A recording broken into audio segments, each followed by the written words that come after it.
నిజామాబాద్ నుంచి వచ్చినావా? నిజామాబాద్ జిల్లా వేల్పూర్ మండలం ఇది. అక్కడ నుండి వచ్చిన.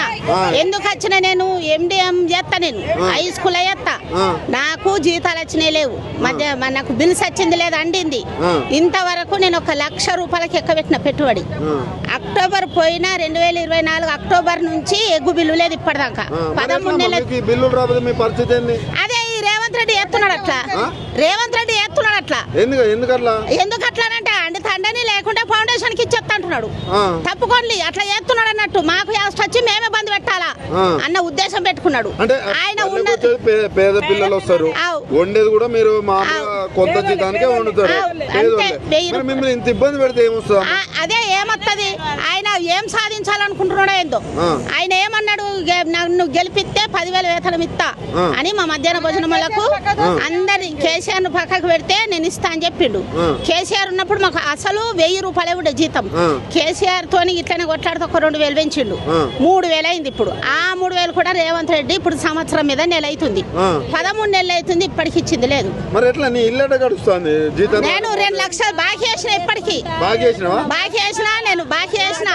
ఇల్లు తాకడ పెట్టుకున్నా నేను, ఒక ఇల్లు. అంటే మహిళలను కోటీశ్వరాలు చేస్తానని ఆయన అంటాడు.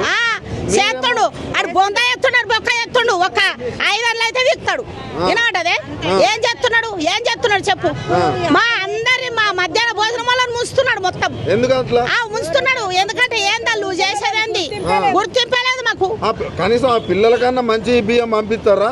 మంచి బియ్యం పంపిస్తారంటలా. ప్లాస్టిక్ వెళ్తాయి, ఉసుకెళ్తది, మెరుగలు వెళ్తాయి, పురుగులు వెళ్తాయి. అవో చెయ్యుళ్ళు మీరు, వీళ్ళు మా సార్లు మాకు వాదింపులు. అది మంచి లేకుంటే మీరు తప్పుకోండి, వేరే పెడతామనంటే ఎట్లా తప్పుకుంటాం చెప్పు? మేము ఎట్లా తప్పుకో అంటున్నాడు అంటే ఎట్లా తప్పుకుంటారు? ఏ విధంగా తప్పుకుంటారు? అందులో పనిచేసే టీచర్లకు మాత్రం తగ్గదు అసలే.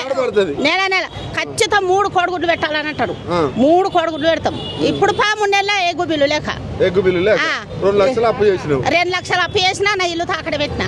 ఇల్లు కూడా తాకడ పెట్టినా. మరి ఏం చేయాలి? ఇన్ని బాధలు వచ్చినాయి. ఎందుకు మార్పు లేదు, మన్ను లేదు. ఇంతనంటే ఇప్పుడు లెక్క పెట్టుకుంటా కేసీఆర్ నాయమిగా ఇప్పుడు చెప్తున్నా నేను. ఇప్పుడు ఈసారి ఈయన అనుకుంటున్నాడు, ఇప్పుడంటే వచ్చిండు, మళ్ళా సరే అన్నాడు. చెప్పాలి ఎలక్షన్లు వచ్చినాయి, ఎలక్షన్లు వచ్చినాయి, లేరు.